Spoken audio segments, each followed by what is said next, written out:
Hola, ¿cómo les va? Vamos a seguir con los temas prácticos del curso.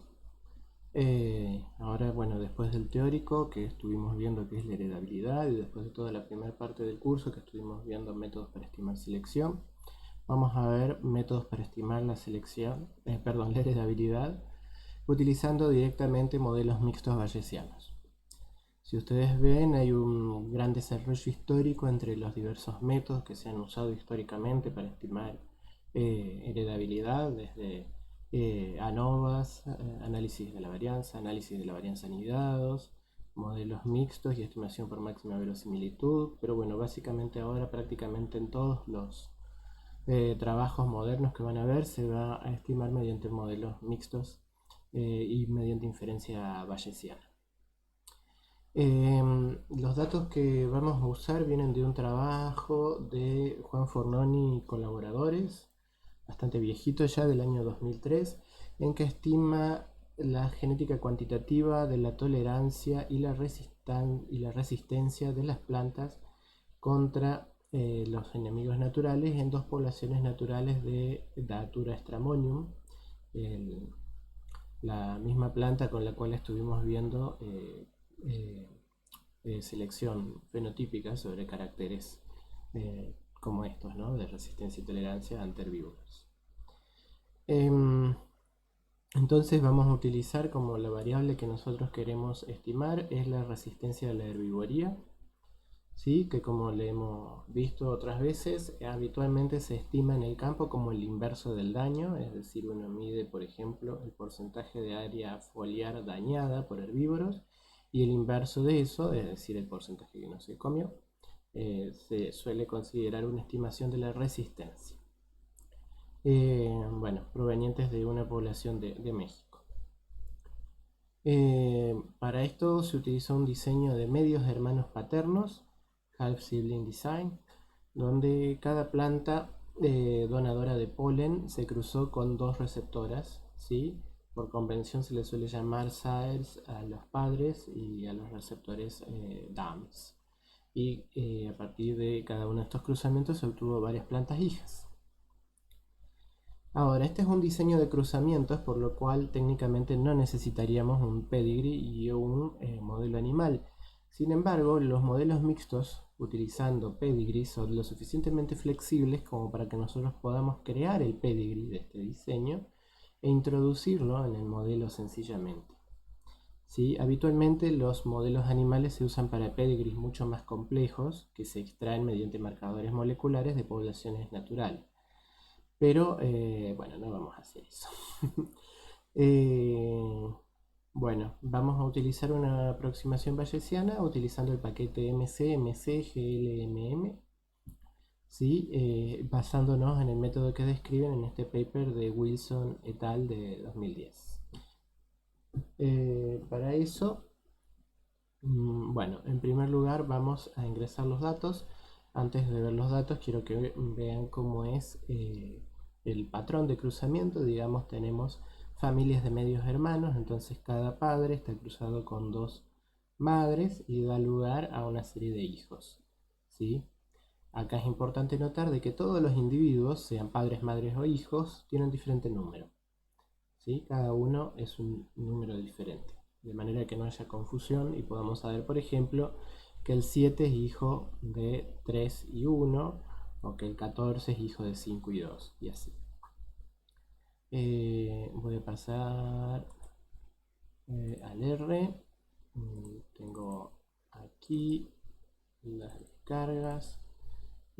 Vamos directamente a la rutina. Como siempre, aquí hay una serie de archivos de los cuales tenemos la rutina en R, el RMD que construye la página esta, la página de internet, y la página de internet estática por si ustedes la quieren usar sin conexión.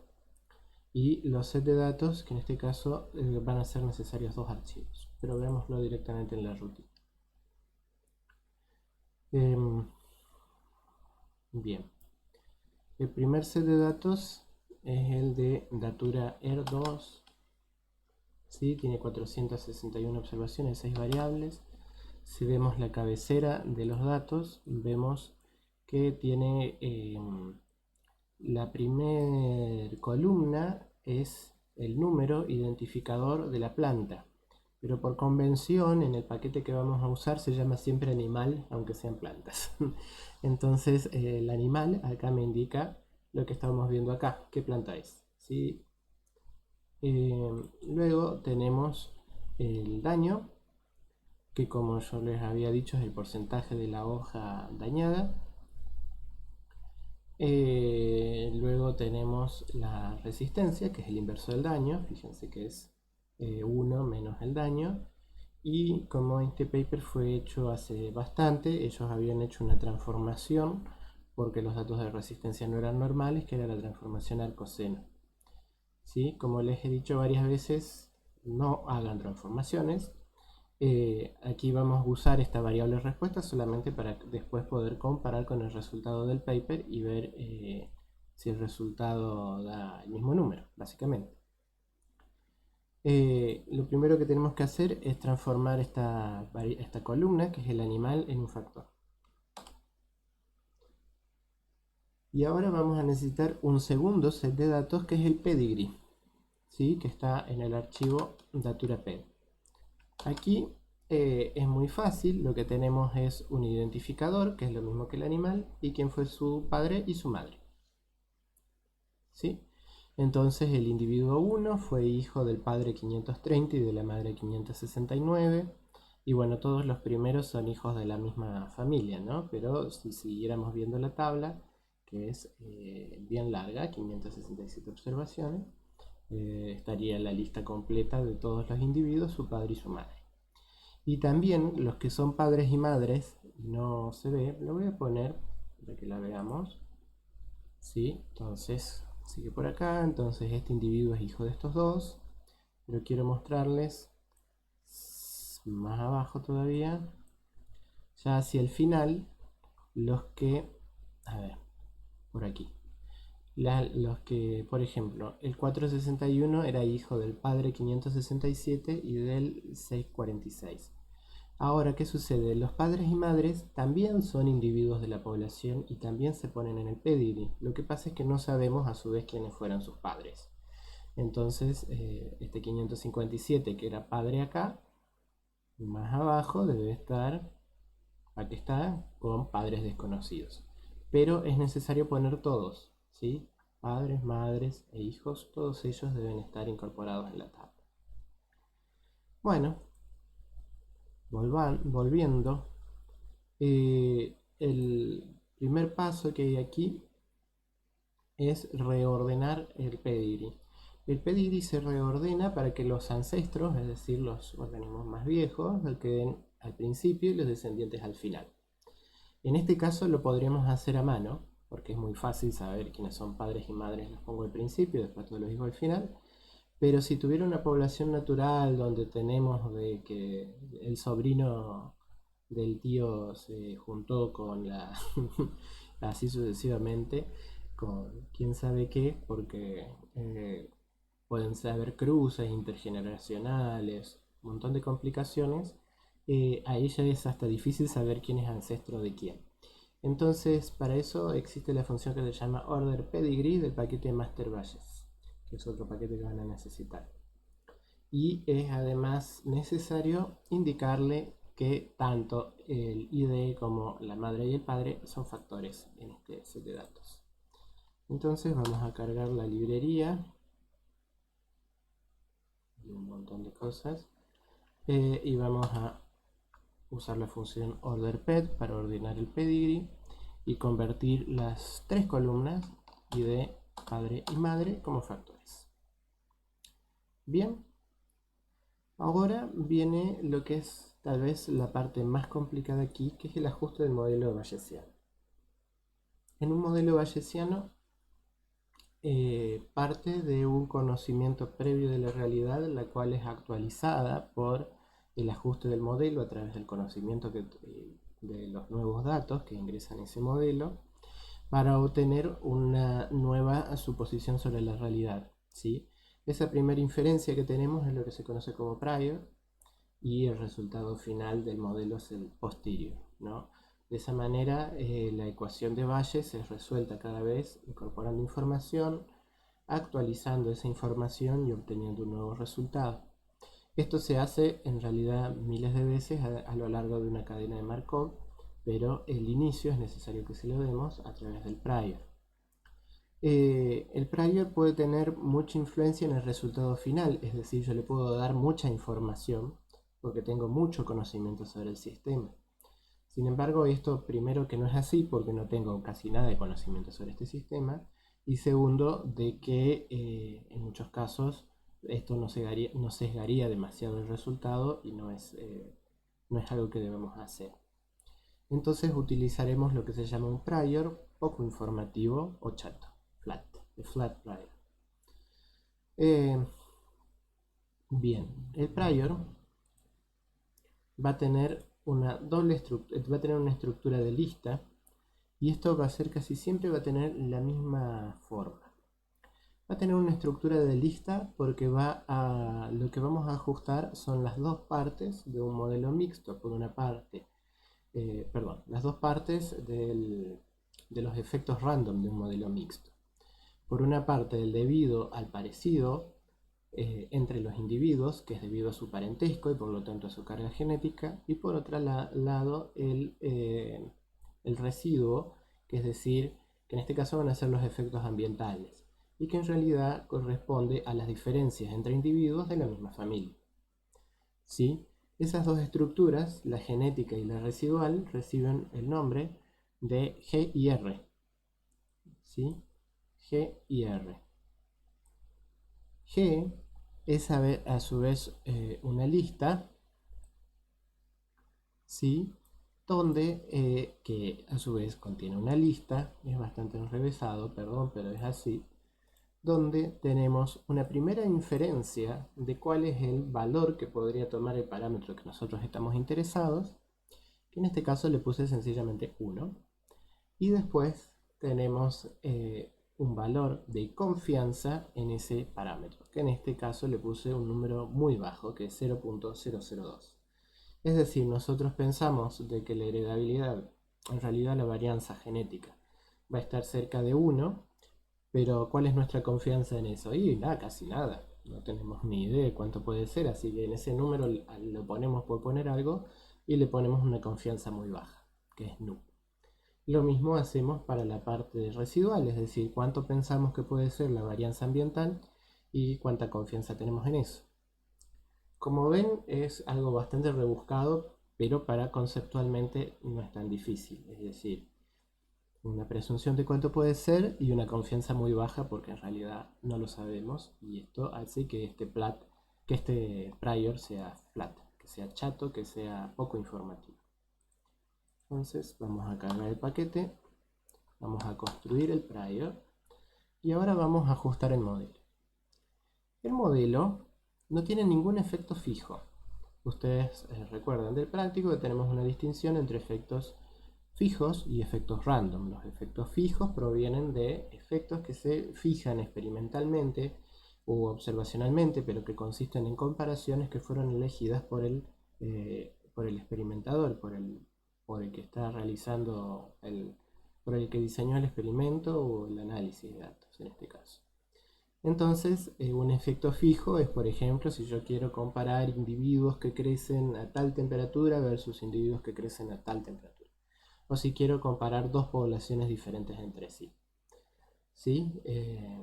O si quiero comparar dos alimentaciones diferentes. ¿Sí? Es perfectamente válido poner un efecto fijo, porque los efectos fijos podrían reducirnos variación debido al ambiente. Es decir, por ejemplo, tenía mi población con individuos, pero resulta que algunos crecían en lugares más cálidos que otros, entonces puedo poner como covariable fija la temperatura para remover la variación que es ambiental debido a la temperatura, ¿no?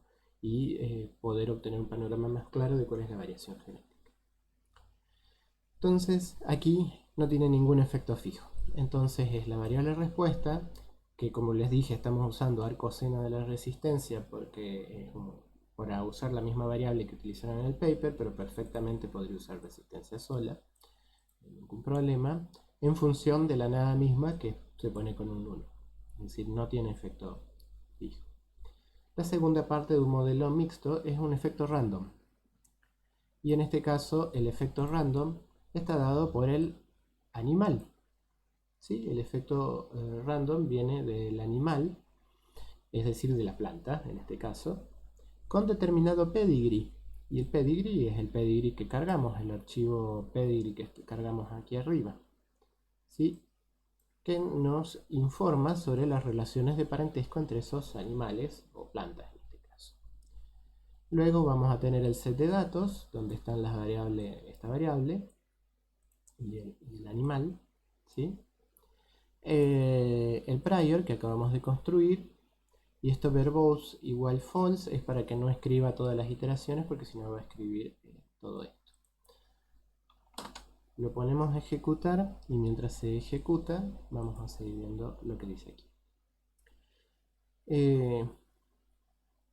Este modelo tiene una estructura bastante similar a otros modelos mixtos que se ajustan con otros paquetes. Hay muchos paquetes para esto. Esto es como uno de los paquetes más fáciles porque es bayesiano. Yo no le he puesto nada, así que por defecto este programa va a ser 10.000 cadenas de Markov y utilizará, en realidad va a ser 13.000. 10.000 de ellas las va a guardar y 30.000 las va, lo que se dice, a quemar. Esas que se queman, ¿por qué se descartan, no? Se descartan porque el modelo parte del prior que nosotros le dimos, actualiza la información con los datos, obtiene un nuevo posterior, el posterior se usa como nuevo prior y así sucesivamente va haciendo bucles en la cadena de Markov.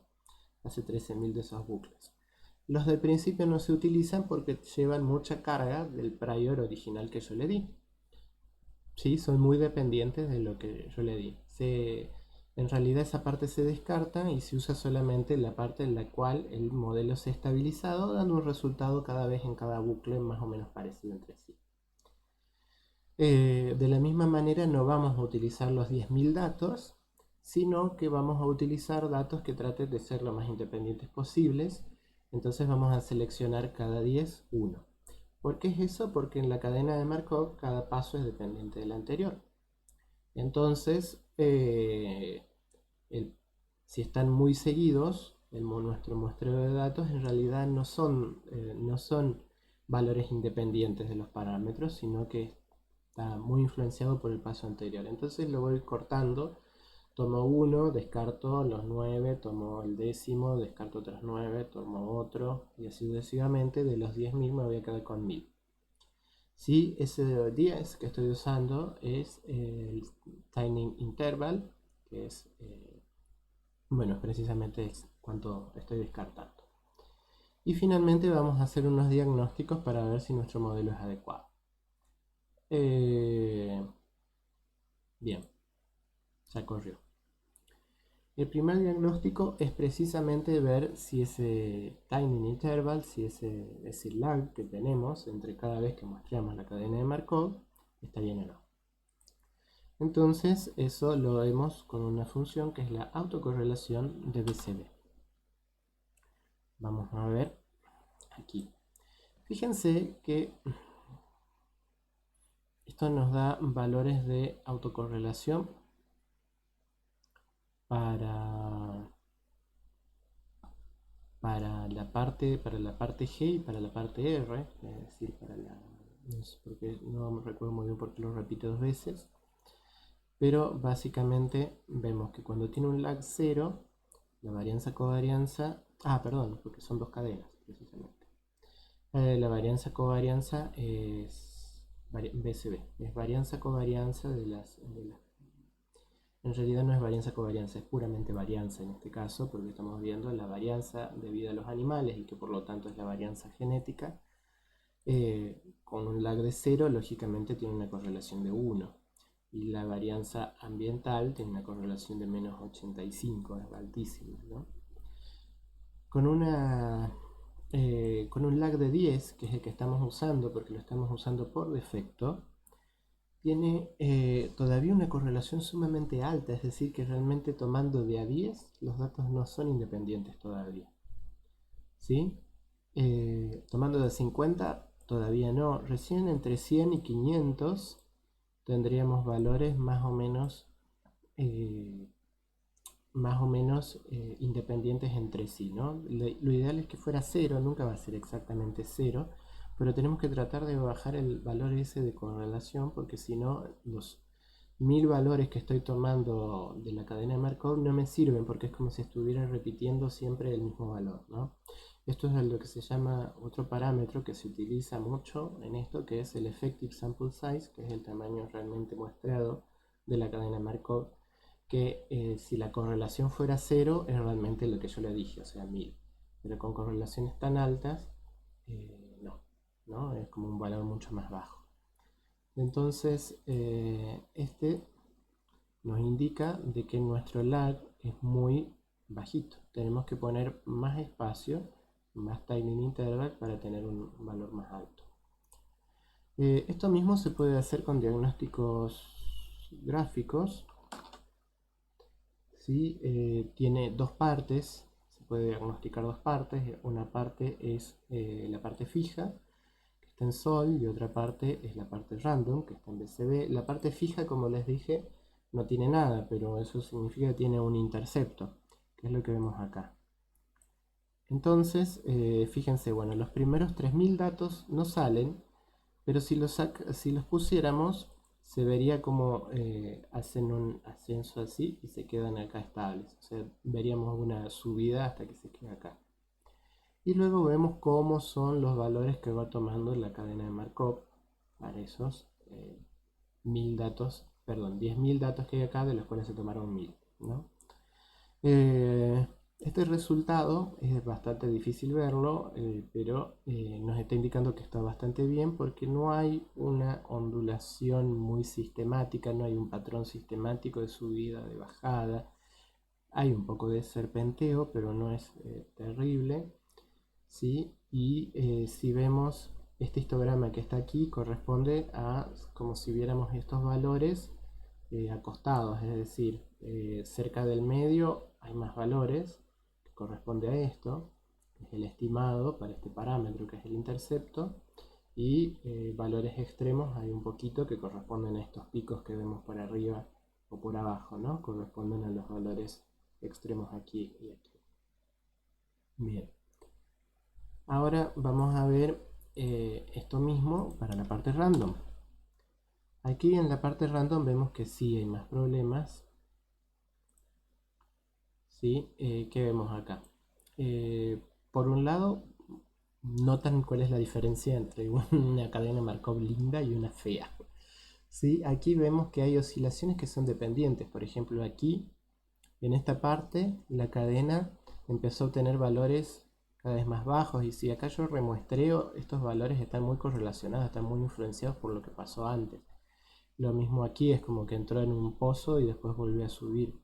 ¿Ven? No están suficientemente mezclados los datos. Y eso también se evidencia en que su histograma no es para nada normal, sino que está establecido en esta media y tiene como una cola muy larga hacia uno de los lados. Igualmente, como estamos estimando una varianza, esto es relativamente normal, porque para el otro lado no puede tener cola porque está el 0 y no hay varianzas menores a 0, ¿no? Pero esta forma me está indicando un mal mezclado de los datos, una mala cadena. Y acá tenemos otra vez los valores correspondientes a la traza de animal, que es decir, corresponde a la varianza genética, y la traza de units, que corresponde a la varianza ambiental. ¿Sí? Bien, entonces, ¿qué vamos a hacer? Vamos a hacer de vuelta el mismo modelo, pero ahora le vamos a modificar los datos. ¿Qué vamos a hacer? Lo vamos a hacer 10 veces más grande. En vez de tener 13.000 iteraciones, le voy a dar 130.000. En vez de darle un fin de 10, le voy a dar un fin de 100. En vez de que queme el 3.000, le voy a hacer quemar 30.000. El prior va a ser exactamente igual. Bien, corremos este modelo y ahora vamos a tener que esperar el resultado. Va a demorar un rato, va a demorar 10 veces más que el anterior. ¿Sí? Acá estoy viendo lo mismo hecho aquí. Y Y bueno, esto va a demorar un par de minutos. Bueno, ahí terminó de correr. Y ahora vamos a ver los mismos exámenes que le vimos antes. La autocorrelación, que ahora nosotros estamos en 100 y me da 15. En realidad le debería tratar de poner por lo menos 500 para tener números de autocorrelación de bajos de 0.05. Lo mismo acá, en la de unidades está todavía un poco peor.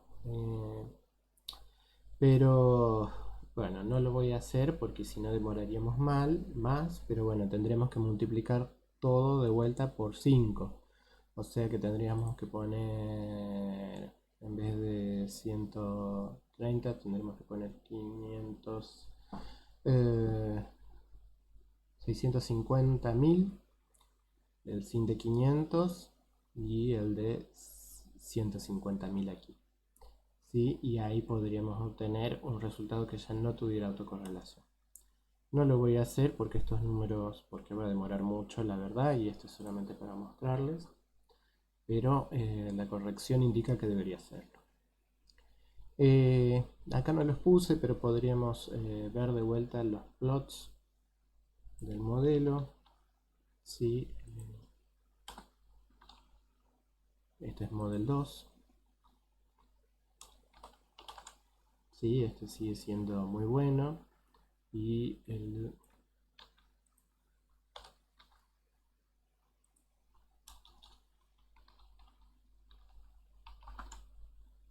fíjense cómo ha mejorado, ¿no? Todavía no está linda la cadena del todo. ¿Sí? Veo ciertas ondulaciones. ¿Sí? Pero respecto a la anterior es muchísimo mejor. Miren, comparémosla con esta. ¿Sí?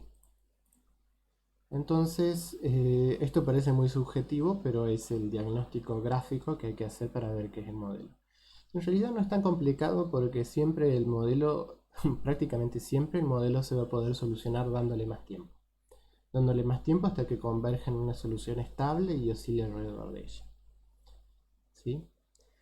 Como no sé si saben, pero en la inferencia bayesiana no hay un verdadero valor del parámetro, sino que el parámetro tiene, que en este caso son las varianzas genéticas y ambientales, tienen una distribución. ¿Sí? Todos estos valores del parámetro son igualmente posibles y entonces cuando uno reporta la salida de esto, reporta directamente toda una distribución posible de valores para el parámetro. ¿Sí? No es una incerteza, sino que son los posibles valores que tiene el parámetro realmente. En eso es diferente a lo que estamos acostumbrados. Por eso mismo es que no construimos el intervalo de confianza, sino el de credibilidad, que se llama así. Bueno, para ahora vamos a obtener lo que se llama las varianzas genéticas y ambientales. ¿Sí?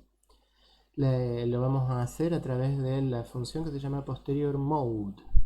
¿Sí? Aquí hay una cosa que no está puesto en el ejercicio, pero que está bueno para que lo vean. Estos modelos tienen un summary. ¿Sí? Aquí está. Donde tiene su estructura G, su estructura R, que en este caso corresponden a la variabilidad debida al animal, o sea, la varianza genética, y la variabilidad debida a las unidades, que es la residual, o sea, que es debida al ambiente. Me dan casi el mismo número, eso es muy interesante. Con su intervalo de confianza y su effective sample size, que es, como les había dicho, de los 1000, cuáles son realmente, esos 1000 no son realmente 1000, porque tengo cierta correlación entre los valores que vienen de la cadena, y entonces en realidad no son 1000, sino que son más o menos 738. Esta parte que sería el efecto fijo, en este caso no nos interesa, ¿sí? Porque no hay, de hecho es solamente un intercepto. Y acá se reportan estos valores como la media posterior. Muchas veces por convención la media posterior va a estar en algún lugar por aquí. ¿Sí? Fíjense que le estoy poniendo más cerca de una de las dos colas. Y eso no es muy bueno y habitualmente se utiliza un marcador de posición que sea menos sesgado y que no sea como la media. Ustedes saben que la media es sesgada por valores extremos. Es el ejemplo típico es cuando uno calcula la riqueza del país y en el país tiene un par de mega multimillonarios y el resto está todo pobre. Calcula el promedio y resulta de que te da que toda la gente vive más o menos bien en promedio. Wow. Por eso no se usan los promedios. Lo que vamos a usar como medida de posición es el modo. El modo es el valor más repetido de una distribución. ¿Sí? También podemos usar la mediana, pero se suele utilizar el modo. Y vemos acá el modo da un valor más confiable, ¿sí? De 0.0049 para la varianza genética y 0.0062 para la varianza residual que corresponde al ambiente. Ese valor, a esos dos valores, le podemos calcular lo que se llama el Highest Posterior Density Interval o el intervalo de credibilidad. ¿Sí? ¿Sí? No hablamos de confianza, sino de credibilidad. Y acá entonces podemos ver que la varianza genética está entre 27 y 109, 110, y la ambiental está entre 31 y 84. ¿Sí? Ahí la ambiental es más alta y tiene menos incerteza, fíjense, que la genética. Cosa que es bastante normal porque es más fácil de calcular que la variabilidad debido a los efectos genéticos.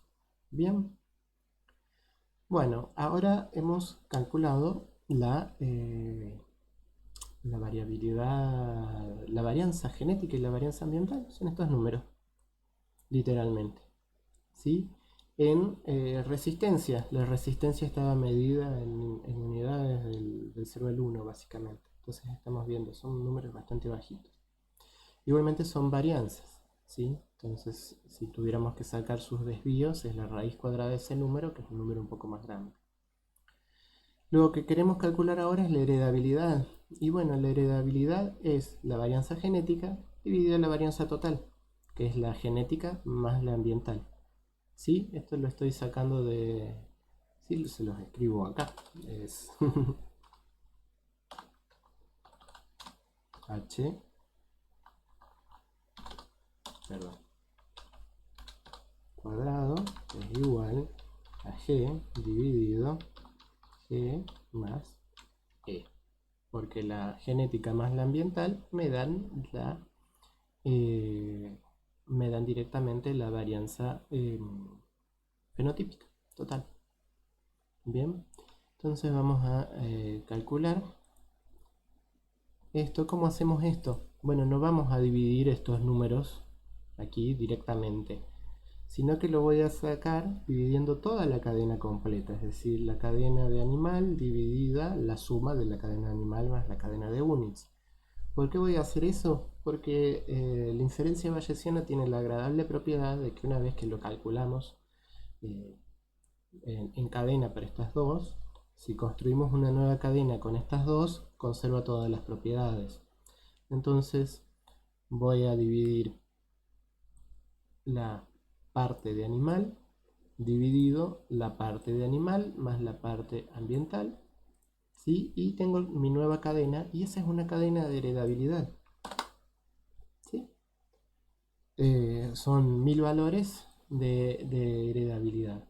Y ahora sí saco en modo posterior 0.51, es un número bastante alto. Y acá puedo ver cómo es esa cadena, ¿no? Esa cadena la hice dividiendo las otras. Bien. Voy a hacer una pausa para buscar el paper de Fornoni. Vamos a comparar el número. Bueno, ahí lo encontré, me costó. Estamos viendo la heredabilidad debido a los padres, ¿sí? A las familias de medios hermanos paternos, que fue calculado de una manera diferente en este paper, ¿no? A Fornoni y sus colaboradores le da 0.41 pero con más o menos 0.20, ¿sí? Y a nosotros nos está dando 0.51. Y veo que no le puse en la rutina el HP de interval de post ¿sí? Da entre 26 y 76. ¿Sí? Es decir, en realidad el valor que nos da este 0,51 está aquí, está incluido en el intervalo de confianza que le da Fornoni, que estaría entre 61 y 21. Y el intervalo que nosotros obtuvimos fue bastante parecido, desde 26 a 76. Idealmente, además, probablemente ustedes hayan hecho esto en su compu para seguirme y habrán visto de que les da un número diferente. Es exactamente así porque depende precisamente de la computadora, del tipo de cadena, etc. Lo más adecuado para continuar con esto es que hubiéramos hecho más de un modelo y obtenido varias cadenas para poder promediar, además de dentro de una cadena, entre cadenas. ¿Sí? Eso siempre se hace en modelos bayesianos, ahora no lo hemos hecho, pero sería lo correcto. En el curso, si todos lo hacemos, porque cada uno de nosotros va a hacer una cadena y cuando sigan este ejercicio vamos a obtener números diferentes, pero después los podríamos combinar a todos para sacar un valor más preciso. ¿Sí? Pero ven que en realidad nuestros resultados son parecidos, ahí le da un intervalo más o menos entre 21 y 61 y nosotros nos da entre 26 y 76 y el valor es similar. Los valores de heredabilidad habitualmente, a menos que sea un diseño con muchos miles de individuos, están asociados a una alta incerteza. Así que no hay problema con esto. Lo segundo que vamos a hacer es utilizar un nivel un nivel random más que es debido a las madres. Vamos a ver cómo está descrito aquí. Bien. Sí. Bueno, fíjense, la estimación de la heredabilidad que construí cuando hice esta página me había dado 47, ¿sí? Más bajo que el 51 que me dio ahora. En un modelo con efecto materno, en este caso es bastante extraño, pero es algo muy común en animales, ¿no? En plantas es menos importante, pero también existe. ¿Qué sucede? Supongan que hay una familia de medios hermanos paternos, todo bien, pero son todos criados por la misma madre. Entonces va a haber cierto parecido entre esos hermanos que no se debe a que porten la misma carga genética, sino que vivieron junto con la misma madre. Les dio la misma alimentación, los mismos cuidados, etc., ¿no? Es algo bastante lógico. Pero ¿qué sucede? El parecido que surge de que hayan tenido la misma madre en realidad es una variación que no es genética, ¿sí? Sino que es debido al cuidado parental. Bueno, nosotros lo que vamos a hacer es incorporar en un modelo esa variación debido al efecto de la madre. Para lo cual, vamos a ver acá el modelo. En el modelo es exactamente igual, salvo que en la parte random, ¿sí? También tiene madres. ¿Sí? En este caso estoy removiendo variabilidad no genética en la parte random. ¿Por qué? Porque las madres no son fijadas, no son parte de un experimento donde crecen a distintas temperaturas, como les había dicho, sino que son parte de un elemento aleatorio del cual yo, de todas las madres que existen en la naturaleza, he muestreado solamente una porción. Entonces corresponde que sea random. Bueno, entonces el random va a tener dos cosas. El animal, que es la varianza genética, siempre se escribe así y siempre representa lo mismo. Y las madres, el DAM, ¿sí? Que fíjense que también estaba en la tabla de datos. En la tabla de datos original, que es esta, estaba la información del padre y de la madre.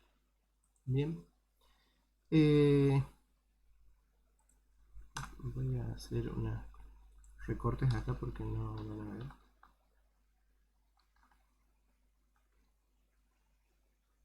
Está como muy cortado. Entonces el prior aquí es un poco distinto. Acá hay un error, perdón, estilo Qué raro está aquí también.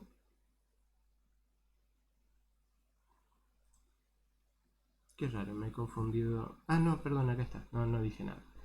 El prior es un poco distinto. Aquí tenemos el prior para este modelo, en el cual, como hay dos efectos en la parte, por decirlo así, genética, van aquí. Uno es genético verdaderamente y el otro es efecto de las madres, lo que se llama un efecto materno. Entonces, en la estructura G tengo que ponerle dos efectos genéticos. Uno, pero igual la estructura es la misma. Les voy a decir que tiene, se me ocurre que la varianza genética debe ser 1, pero la confianza que tengo en ese número es bajísima. Y en la parte ambiental sigo teniendo una única parte. Bien, entonces vamos a correr esto y vamos a ir corriendo el modelo mientras lo explico. Aquí directamente, como yo ya sé de que el modelo tenía que correr mínimamente con 130.000 iteraciones y, bueno, un afinado de 100 y un bounding, voy a copiar el mismo set de datos, ¿no? El mismo set de datos, no, perdón, los mismos parámetros que había puesto en el modelo que corría antes. ¿Sí? Idealmente en este modelo debería estar haciendo también los exámenes gráficos y todo lo demás para ver si esto es suficiente o tengo que correrlo más veces. ¿Sí? Pero bueno, vamos a obviar esa parte. Voy a pausar mientras termina. Bueno, ahí terminó. Otra vez, aquí yo debería hacer lo mismo de plot, model 3, BCB y así sucesivamente. Vamos a hacer uno. Plot, model 3, pesos, BCB, que es lo más importante.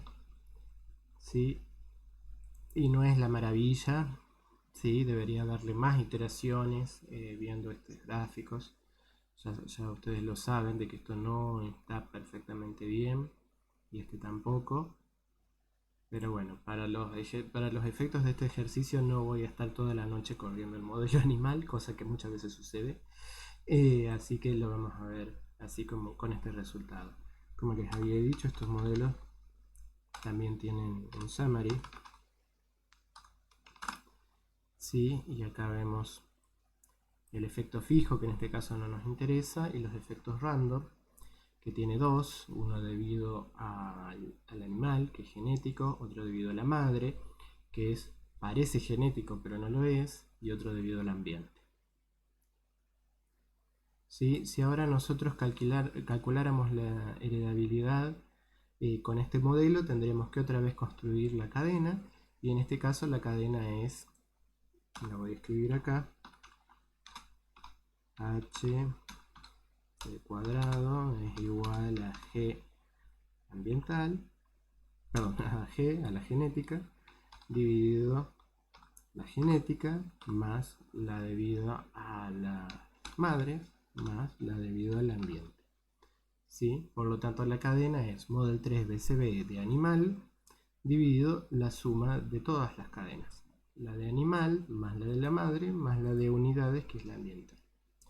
Construyo esta nueva cadena. Uy, no sé qué apreté. ¿Sí? Y saco el intervalo de credibilidad posterior de esa cadena y saco la moda posterior de esa cadena.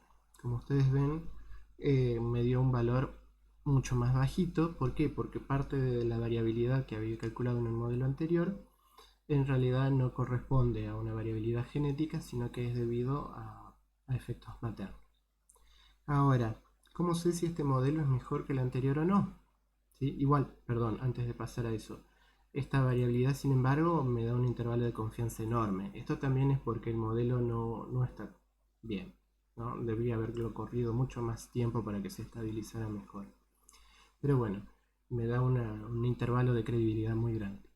Bueno, ahora sí, ¿cómo sé si este modelo con efecto materno es mejor o peor que el modelo sin el efecto materno? En plantas es medio raro que haya un efecto materno. Sería básicamente como que la planta madre no sé, tal vez tenía mejor nutrientes y entonces producía semillas de mejor calidad esas semillas germinaban mejor y de alguna manera las plantas que salían de esa semilla tenían mejores condiciones para la vida. Sería bastante raro porque estamos hablando de resistencia a insectos. No me imagino de qué manera la madre le puede pasar esa información, ese efecto a las hijas, a las plantas hijas, que no sea de forma genética. Pero bueno, lo estamos haciendo de prueba. Para comparar dos modelos voy a utilizar, en vez de utilizar el acalque, voy a utilizar el criterio de información de la devianza, se llama, pero que se usa para los modelos bayesianos. Y este me dice sencillamente que el modelo 2, el que no tenía efectos maternos, el primero que calculé, es mejor. ¿Por qué? Porque es más chico. Sí, se lee igual que el acaique, que el criterio de información de acaique. ¿Sí? Y bueno, finalmente con eso termina este ejercicio. Como ven, hay muchas cosas que aprender. Es relativamente sencillo. Cuando ustedes quieran ver más ayudas sobre este paquete, es un paquete muy complicado de usar. Les voy a confesar, MCMC, GLMM. Ustedes busquen las notas, ¿sí? Course notes, perdón. Course notes que están, bueno, cuando quiera abrirlas. Es el archivo de PDF, ¿sí? Que actualiza cada tanto con todas las formas de correr este paquete, ¿no? Con todas las informaciones que necesitan saber. Es grande, ¿sí? Se puede hacer un montón de cosas. Pedigrees y filogenias es lo que estamos haciendo ahora, ¿sí? Nosotros estamos utilizando pedigrees. Bueno, para terminar, ustedes tienen un ejercicio que corresponde a los datos suplementarios del paper de Wilson et al. Sí, la rutina de Wilson, tengan cuidado si la usan porque ellos sacaron el paper y sacaron una corrección. Y la corrección afecta precisamente a esa rutina, así que busquen la corrección si la van a usar. Realmente no es particularmente necesario, con lo que les doy acá es básicamente lo mismo. Y es un poco más claro, sobre todo en la construcción del prior, que es un poco diferente. Ellos utilizaron datos que no son verdaderos, porque el organismo es un grifo, que sabemos que es un animal mitológico, ¿sí? Pero igual sirven para este ejercicio. Tenemos el archivo grifón pedigree, que tiene el pedigree con las 3 columnas, ¿sí? Multigeneracional, y es un pedigree verdadero, no es el pedigree de mentiritas proveniente como este que hicimos de Datura, que viene de un cruzamiento controlado. Es un pedigree supuestamente de una población natural. Luego los datos fenotípicos y todo lo necesario extra está en el archivo grifón.txt, donde tenemos las columnas que son la identidad, animal, acuérdense que siempre se pone una columna que se llama animal y que es el identificador, la identidad de la madre, el año de nacimiento, el sexo, el peso al nacer y la longitud del tarso. Lo que quiero es que estimen la heredabilidad de la longitud del tarso, ¿sí? Con los métodos que ya vimos. En un segundo modelo, incorporar el sexo como factor fijo. El sexo va a ser factor fijo porque no es que haya infinitos sexos y yo muestre 2, sino que hay 2 y eso se comparan uno con otro, por lo tanto es fijo. Y comprobar si incorporar el sexo es importante para el ajuste. ¿Por qué son todas estas cosas que se agregan a veces como fijo, como random, y que son para descontar variación? Porque si uno no tiene en cuenta esas fuentes de variación que no son genéticas, se infla la variación genética, digamos. Nosotros tenemos la ambiental, pero también puede haber diferencias entre sexos que son debidas a otras cosas, y que si nosotros metemos en una misma familia, en un saco, los machos y hembras, va a parecer que tienen mucha variación, pero en realidad esa mucha variación que tienen es porque son machos y hembras. ¿Sí? Entonces está enmascarando ya sea o la variación genética o la variación ambiental, que son las que queremos limpiar. Bueno, los dejo entonces con ese ejercicio y va a ser complicado, así que espero que tengan suerte.